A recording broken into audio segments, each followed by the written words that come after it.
6.13 지방선거 서울시장에 도전장을 낸 바른미래당 안철수 후보를 연결해 봅니다. 안녕하세요. 네, 안녕하셨습니까? 네. 자, 출마의 변부터 한 말씀.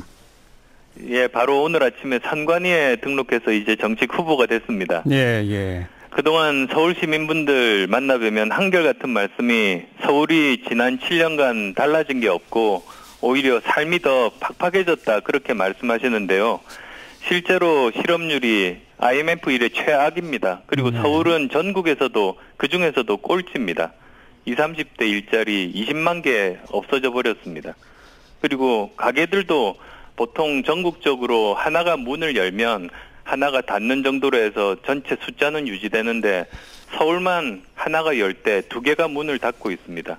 미세먼지 해결되기는커녕 더 나빠진 거는 아실 겁니다. 그래서 저는 이 실업률 최악의 서울을 일자리가 넘치는 서울로, 미세먼지 서울을 맑은 공기 서울로, 또 불안한 서울, 안전한 서울로 만들고 사교육비 최고의 서울을 진정한 교육도시 서울로 만들고자 나섰습니다. 예. 그러니까 박원순 후보가 시장으로 있는 7년 사이에 서울이 더 나빠졌다 이 말씀이신 거죠? 네, 많은 분들이 모르고 계십니다만 실제로 굉장히 나빠졌습니다. 네. 그런데 그 박원순 시장이 된 건 안철수 후보가 그때 양보했기 때문이잖아요. 이렇게 나빠질 줄 모르고 양보하셨었어요? 그 당시 잘하실 거라고 믿었습니다만 지금 이제 7년이 지난 지금 보면 제가 결자 해지의 심정으로 나서야겠다 생각합니다. 네. 그런데 지금까지 쭉 발표되는 여론조사 결과 등등을 보면 박원순 후보와 지금 2, 3등 하는 안철수 후보, 김문수 후보의 격차가 대단히 큽니다. 이거 어떻게 보세요? 가장 큰 이유가 지금 남북 정상회담, 북미 대화 앞두고 나서 선거가 있다는 사실 자체를 모르는 분들이 많습니다. 저 만나 뵈면 언제 시장 나오느냐고 말씀하시는 분들도 계십니다. 그래서 지금 여론조사가 바로 정당 지지율 정도로 나오고 있는데요. 결국은 지방선거가 뭡니까? 먹고 사는 문제 누가 해결해 줄까 그 선거입니다. 그래서 본격적으로 선거 전에 돌입하면 이제 인물 위주로 보시고 평가해 주시면 그때부터가 시작이 될 겁니다. 그럼 역전 가능하다? 네, 충분히 저는 승산 높게 봅니다. 네, 야당 후보들끼리 하나로 합쳐야 그나마 좀 해볼 만한 거 아니냐는 목소리는 어떻게 생각하세요? 예, 절반이 훨씬 넘는 야당 성향 유권자들이 그렇게 바라시는 거 저는 이해합니다만은, 출마 선언 때부터 제가, 야권 대표 선수라고 말씀드렸던 것 생각해 보시면 아실 겁니다. 결국은 단일화는 후보가 하는 게 아니라 유권자가 뚜렷하게 가능성 높은 쪽으로 지지를 몰아주셔야 이루어질 수 있는 겁니다. 그리고 이미 그런 추세 만들어졌다고 말씀드립니다. 아니 그런데 여론조사마다 조금씩 다르긴 합니다만은 오히려 김문수 후보가 안철수 후보보다 좀 더 나오는 경우도 있어요. 그런 경우를 보시면 응답률이 아주 낮습니다. 작게는 1%, 아무리 많아도 5%를 넘지 않은 그런 여론조사들인데요. 저도 그래서 궁금해서 한번 어떤 내용을 그런 조사에서는 물어보는지를 봤습니다. 봤더니 일단은 그 길이가 10분 정도입니다. 보통 여론조사할 때 10분 이렇게 되면 바쁘신 분들이 다 끊어버리지 않습니까? 그리고 또 물어보는 항목도 누구를 지지하십니까 해서 내 후보 정도를 물어보는 게 아니라 12후보까지 물어보는 경우도 봤습니다. 그런 식으로 되다 보면 결국은 여론조사만을 위한 그런 사람들만 남아서 응답을 하게 되고 그런 경우는 양쪽에 1번, 2번이 당연히 높게 나올 수밖에 없이 왜곡된 결과가 나오는 겁니다. 그러니까 야권 단일 후보, 대표 후보인 안철수 후보 쪽으로 민심이 쏠리는 것들이 확인되면 김문수 후보가 중간에 사퇴할 것이다 이 말인가요? 최근에 여론조사 중에서 그 응답률이 최소한 10% 이상이 되는 조사들을 보시면 대부분 제가 2배 정도 김 후보에 비해서는 앞선 결과가 나오고 있습니다. 그러니까 그런 걸 읽고 유권자가 단일화를 만든다라고 하는 표현이 결국 김문수 후보가 사퇴할 것이다.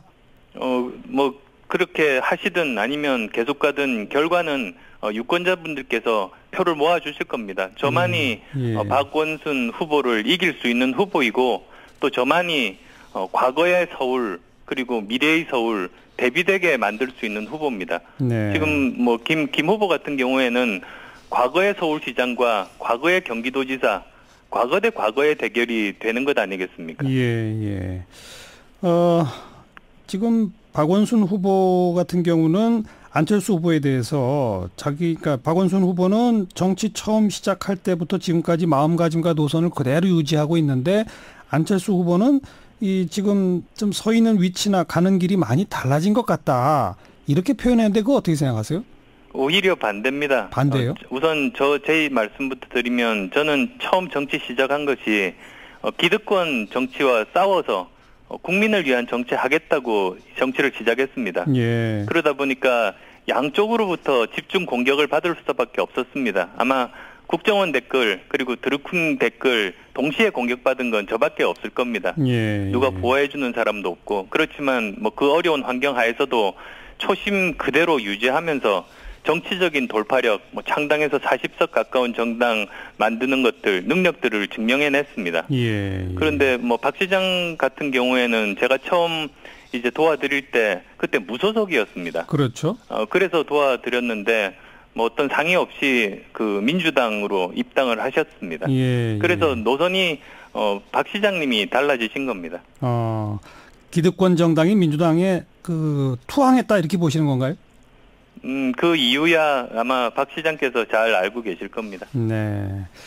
자, 그런데 지금 지방선거 전체에 대한 관심도가 그리 높지 않다는 표현도 아까 하셨습니다만은 그런 가운데서도 또 지금 바른미래당 지지도가 아주 저조한 상태입니다.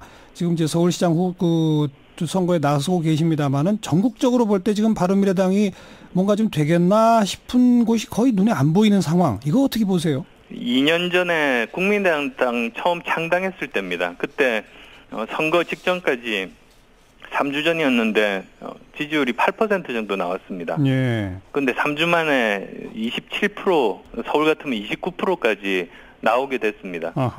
그래서 결국은 얼마나 그 선거 기간 동안에 그 정당에 대해서 제대로 된 그 진심, 의지, 열정들을 알릴 수 있는가. 그리고 또 그 정당 이름도 중요합니다. 지금 아직 바른미래당이 어떤 정당인지 잘 모르시는 분이 너무나도 많습니다. 안철수, 유승민 손잡고 만든 정당이라고 하면 그때 아십니다. 그래서 그 당 이름 알리는 것도 이번 선거 운동 중에 열심히 해야 될 부분입니다. 방금 안철수, 유승민이 손잡고 만든 당 그러셨는데 지금 그 두 분 사이가 별로 안 좋다는 보도가 자꾸 나옵니다.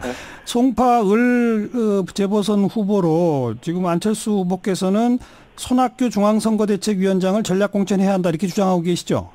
제가 사실은 어떤 특정한 분을 처음부터 거명한 것은 아니었습니다. 정당에서 공천의 가장 중요한 원칙은 가장 경쟁력 있는 후보, 네 사람이건 상관없이 그렇게 내는 것 아니겠습니까?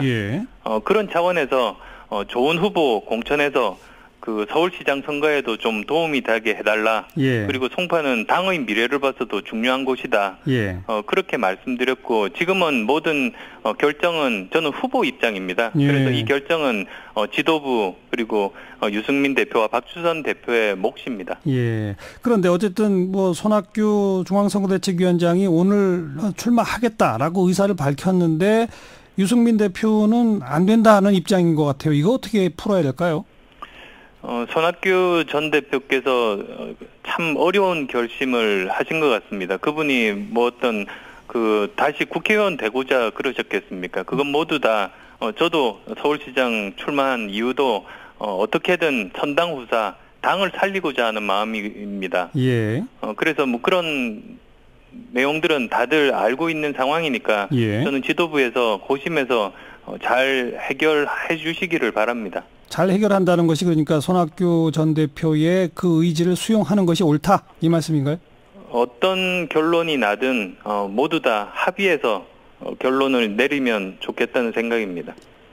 말씀을 좀 아끼시는군요. 워낙 뜨거운 현안이라. 제가 결정권을 가지고 있지는 않습니다. 알겠습니다. 오늘 여기까지 말씀 듣고요. 오늘 고맙습니다. 네, 감사합니다. 바른미래당 안철수 서울시장 후보였습니다.